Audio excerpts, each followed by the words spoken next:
How's it going, everyone? It's Diggy, and since we're all in this pandemic time and a lot of people don't have jobs like myself, and a lot of the time is spent at home, I have been spending majority of my time live streaming, building worlds in VRCHAT. I wouldn't say that I'm a professional right now, but I have learned a few tips and tricks from Wi-Fi Punk, Spooky Ghost Boo, Kareeda, and I wanted to make a bunch of houses or worlds that were more expansive. So I'm going to be doing a multitude of videos touring around each world that I just made. And some of them are public, some of them are not. And I'm actually trying to get better at this. So if you're watching this and you enjoyed it, hit a like. Also, any constructive criticism, anything that you would say, like, I really wish you had this, or why didn't you try that, would be very helpful. So this world, the first video, is going to be based on a Ready Player One inspired apartment slash VR world. I don't have the ability in regards to talent of like Evolved Ant to touch a VR headset and automatically get transported. Very similar to Sword Art Online for his Sword Art Online world. So I enjoyed that, but I've tried to make a sense of like you're just not walking into something. You're walking into something that's based on the real life world, and then you're able to go into something that's kind of like a fantasy world. So the reason why I'm not doing this in VR is, I'm currently working on a new world right now, and I wanted to just show it quickly and stuff. A lot of stuff you can just do in a lot of my worlds via desktop, so it's um, friendly for desktop, friendly for VR, friendly for Quest, maybe for Quest. I don't know. Don't quote me on that.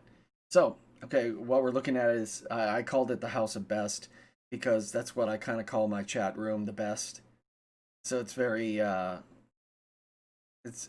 world is probably braggadocious. I don't know, but anyway, let's jump right in right here. I put a particular message onto the wall right here. And it's to say inspired by Ready Player One and Halliday and Iraq. Anorak is the Dungeons and Dragons name of James Halliday, the guy who created the Oasis from Ready Player One, and kind of feel like I feel like VRChat had a great potential, but I think that they're slipping with the whole Avatar 3.0 and then blaming it on Unity and everything. I feel like I don't want to put this as a rant video, but I've heard a lot of people kind of kind of annoyed and pissed off exactly what's going on. So I just really wish that the build. Also, we don't need that secondary circle menu. We don't need anything to look like Pavlov, but I do appreciate them rolling back some of the features. So anyway, there's a keypad involved with this, and this world was created in UDON, and I do have an element keypad that's UDON Sharp that I was able to add. I did not make it. It's a prefab that I was actually able to talk to the developer. Hopefully, I'll add that link down below in the information. And yeah, all right, let's right here just walk through, pass through it right here. And also, this is one world that I definitely wanted to experiment with baked lighting, and I really wanted to work as hard as I could to make it possible. And the other thing is, you can't really walk through that, but I have triggers to open up the sliding glass door. There were a few people in VRChat that actually helped me um, uh, try to optimize the worlds, because if I can pass on any information that I've learned from them is make almost everything that's inside the world switchable, whether it be music, whether it be doors, whether it be chairs, whether it be videos, anything you want to do. So it allows it so people are joining in a base world and they can choose exactly what they want to see. If you want to make it local, if you want to make it worlds, it's up to you. So I have this right here, so toggle audio, so I can set it up. I didn't really turn on, I turned down the world, but I have this. Get the atmospheric music, but I don't want to get copyrighted. I don't even know if that's going to get copyrighted, who knows. Yeah, toggle secondary lights, toggle audio, toggle sliding glass door. there, so it's easy enough to go out there and then see the stars that I've set up. And toggle primary lights there, and then toggle secondary lights. Would be over the table itself. I'd like to set that up more or less like a board game style, which would be pretty cool.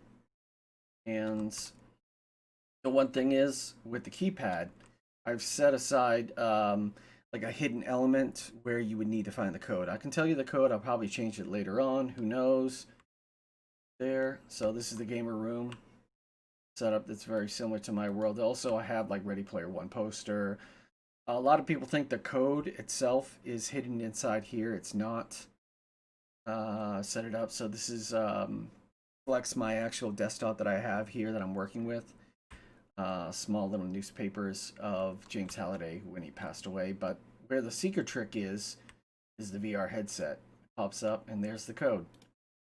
There, I've set up the mirror. So we can actually do it this way. I didn't even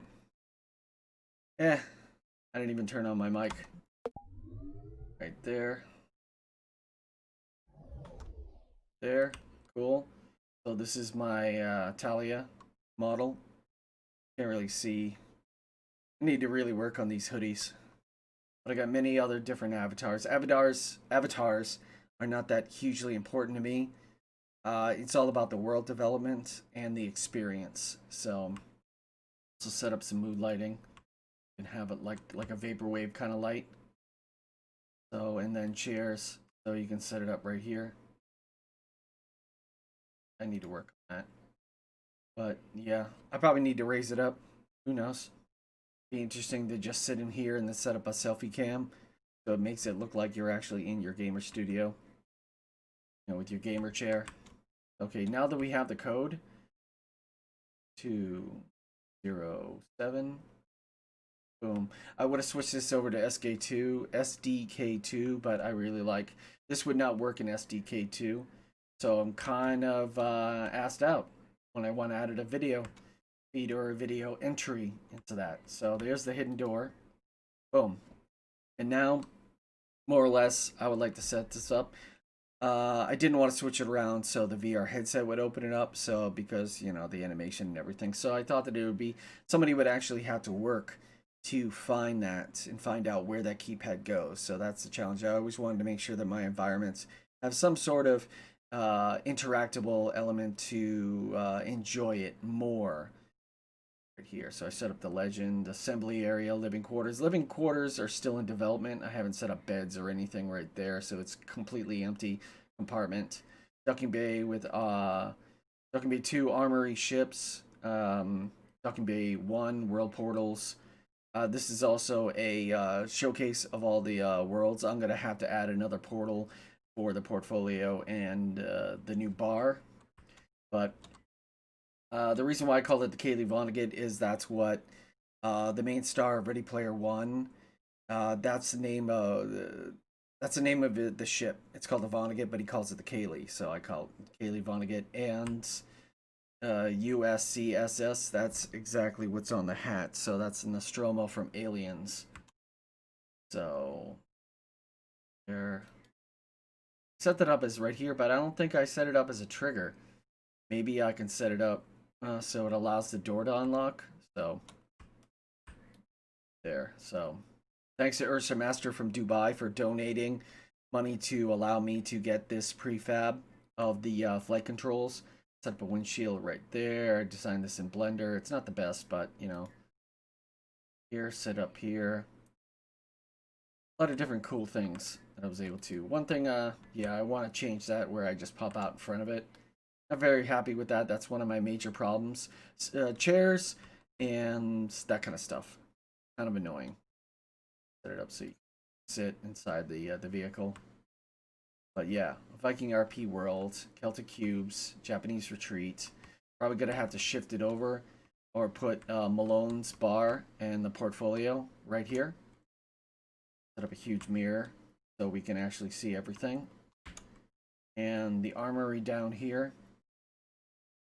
We can just poke our head inside the secondary room. Here, this would be the berthing, or the actual living quarters. There, couches maybe. And right here, docking bay for all the ships. That was funny that I actually put a seat inside here. But it really doesn't matter because you can't really see all that much. And guns. I set up some big lighting behind it, and I can actually pick them up. So, bunch of Halo guns. Good physics. So, that's about it. This is my Diggy world, the best Diggy world that I can make. I definitely wanted to work on a lot of that stuff. I created a lot of these titling in what the hell did I make it? Wasn't quite sure where I made it, but I'm actually working on all titling now for all future worlds. I'm making all that text inside Blender, and then no, actually, that was made in Blender. But the new improved version of titling that I'm actually doing is creating everything in Illustrator, and then exporting it as an SVG into Blender, and then extruding it so I'm actually able to make FBX text titles. So that's exciting to be able to learn from that. So I want to make a lot of the stuff more interactable. I would love to know what you guys think of this. If you have any questions, I'd be glad to tell you. Answer any questions for you. You can find me on twitch.tv/Diggy, D-I-G-Y.